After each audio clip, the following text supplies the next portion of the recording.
오늘 하나님께서 주시는 말씀은 여호수아 9장 3절에서 16절 말씀입니다. 하나님의 말씀을 함께 읽겠습니다.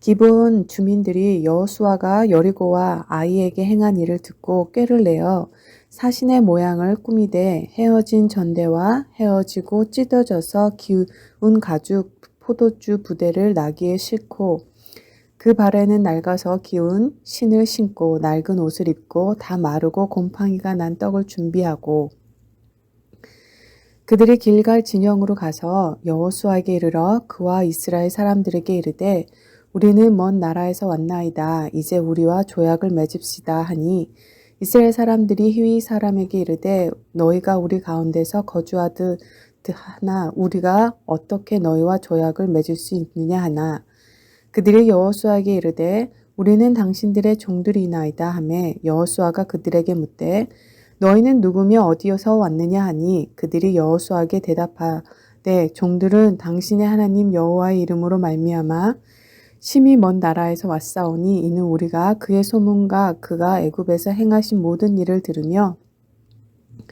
또 그가 요단 동쪽에 있는 아모리 사람의 두 왕들 곧 헤스본 왕 시온과 아스타롯에 있는 바사 왕 옥에게 행하신 모든 일을 들었음이라. 그러므로 우리 장로들과 우리나라의 모든 주민들이 우리에게 말하여 이르되 너희는 여행할 양식을 손에 가지고 가서 그들을 만나서 그들에게 이르기를 우리는 당신들의 종이들이니 이제 우리와 조약을 맺읍시다 하라 하였나이다. 우리의 이 떡은 우리가 당신들에게로 오려고 떠나던 날에 우리들의 집에서 아직도 뜨거운 것을 양식으로 가지고 왔으나 보소서 이제 말랐고 곰팡이가 났으며 또 우리가 포도주를 담은 이 가죽 부대도 새 것이었으나 찢겨지게 되었으므로 우리의 이 옷과 신도 여행이 매우 길었으므로 낡아졌나이다 한지라 무리가 그들의 양식을 취하고는 어떻게 할지를 여호와께 묻지 아니하고 여호수아가 곧 그들과 합친하여 그들을 살리리라는 조약을 맺고 회중 족장들이 그들에게 맹세하였더라.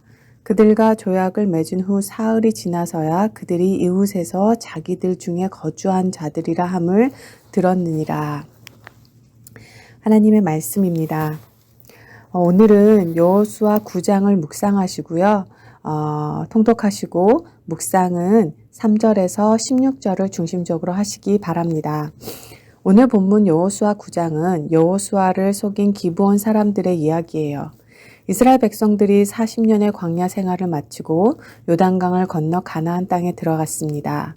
약 400년 전인 아브라함 때에 하나님께서 이스라엘의 조상에게 가나안 땅을 주시겠다고 약속하셨고요.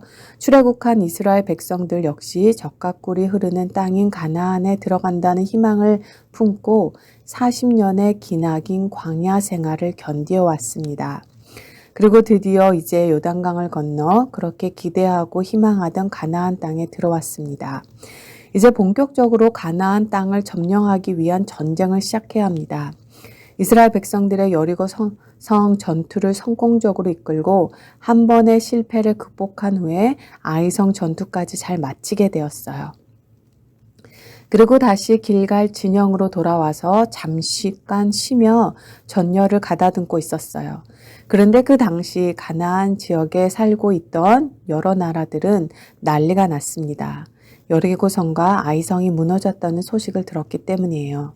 게다가 하나님께서 이스라엘 백성들에게 가나안 땅에 살고 있는 족속들과는 타협도 협상도 하지 말고 모두 진멸하라 하셨다는 그 소문을 듣게 되었습니다.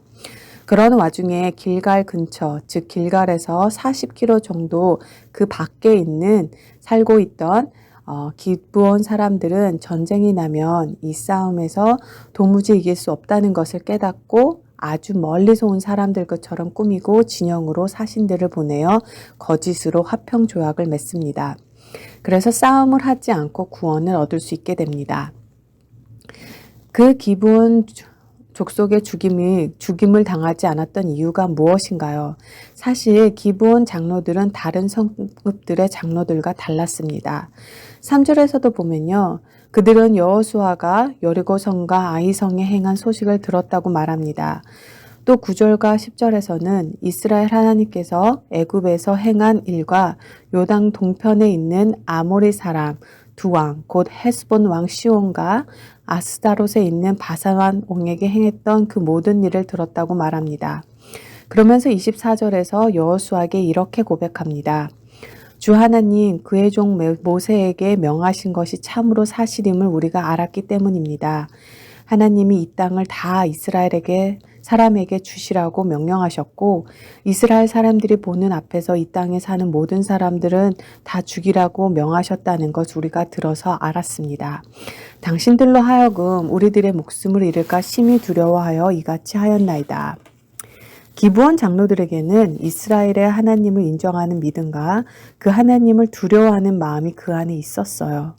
만약 그들의 마음이 교만하고 완악했다면 그들은 그런 꾀도 내지 못했을 것이고 이스라엘 백성들에게 굴복하려고도 하지 않았을 것입니다.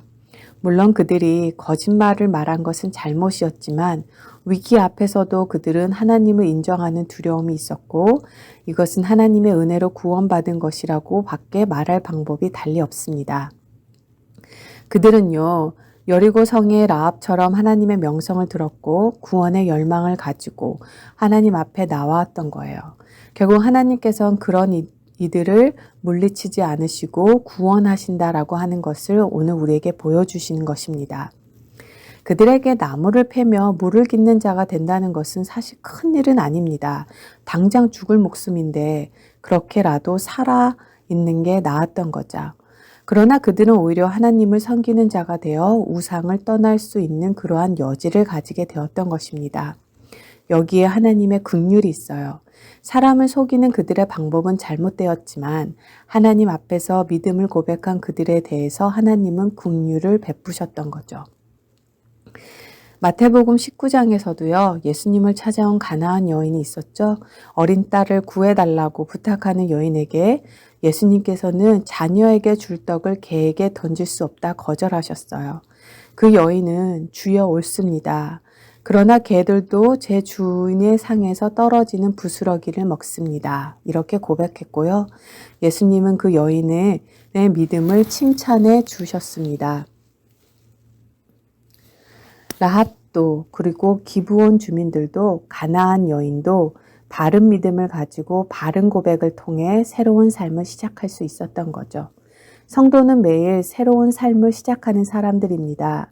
새로운 삶은 바로 바른 선택에서 시작된다라고 하는 것, 이것을 우리가 잊으면 안 됩니다. 사실 이런 일이 일어나게 된 데에는 여호수아와 이스라엘 지도자들의 잘못이 있었다는 걸 부인할 수밖에 없어요. 부인할 수가 없어요. 그들은 신중하게 하나님의 뜻을 구하고는 묻지 않고 눈에 보이는 대로 결정했습니다. 14절에 보면 그들의 곰팡이 핀 빵과 오래된 가죽 부대를 보고 어떻게 할지를 여호와께 묻지 않고 눈에 보이는 것들이 자신의 생각대로 쉽게 되어진다고 생각하니까 하나님의 뜻보다는 자기의 생각을 앞세우고 자신의 판단이 옳았다고 생각하며 하나님께 물어보지 않고 기브온 사람들과 언약을 맺었던 것입니다. 아이성과의 전투에서도 하나님에게 물어보지 않고 행동했다가 큰 코 다쳤는데 여전히 그들은 하나님께 물어보지 않고 이 일을 결정했어요. 14절에 그들이 주님께 묻지 않았다. 이 말씀 속에는 하나님의 서운함이 있습니다. 또한 여호수아를 비롯한 이스라엘 지도자들에 대한 질책이 들어있음을 우리가 놓치지 말아야 돼요. 이스라엘 백성들은 광야를 지나올 때에도 그들이 가나안 땅에 들어가면 그 주민들과 어떤 언약도 맺지 말라 하는 그 말씀을 들었던 자들입니다. 그것이 그들에게 올무가 될 것이라고 하나님은 분명히 말씀하셨어요.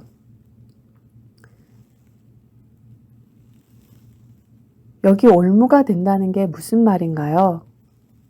이스라엘 백성들은 가나안 땅에 들어오기 전 단 한 번도 농사라고 하는 것을 지어본 적이 없어요. 씨를 뿌려 본 적도 없고 거둔 적도 없습니다. 농사 경험이 없었다는 거죠. 이스라엘 백성들은 우리의 하나님은 전쟁에는 능하시지만 농사는 다른 이야기구나. 세상에서는 세상의 방식이 있는데 그래야 살 수 있구나 고민하다가 그 땅에 살고 있는 주민들에게 도움을 요청하게 된다는 거죠. 결국 그들로부터 비가 오지 않을 때는 바알이라고 하는 신에게 가서 잠깐 고개만 숙이고 잘 먹고 숙이면 잘 먹고 잘 살게 될 거라는 조언을 듣게 돼요. 그래서 하나님은 그들과 조약을 맺지 말라고 말씀하셨던 것입니다. 사실 여호수아나 그 지도자들은 속을 수밖에 없을 만큼 완벽한 위장과 거짓으로 기브온 족속들이 언약을 맺으려 했습니다. 그러니까 고의적인 불순종이라기보다는 그냥 실수였다고 보는 게 맞아요. 그러나 하나님께 묻지 않고 한 이것이 결국은 그들의 삶의 올무가 되고 말았던 것입니다. 기브온 족속은 11절에서 나오는 것처럼 나무 패며 물 깃는 자가 되었습니다. 쉽게 말해 그들의 머슴이 되어 농사일을 도와주는 자들이 되었다는 거죠. 그러나 결국 그들은 이스라엘 백성들에게 바알 신앙을 전수하는 매개체가 되었던 거예요. 오늘 본문은 하나님께 묻는 것이 얼마나 중요한지, 그리고 하나님께 묻지 않는 것이 얼마나 무서운 죄인지를 우리에게 가르쳐줘요.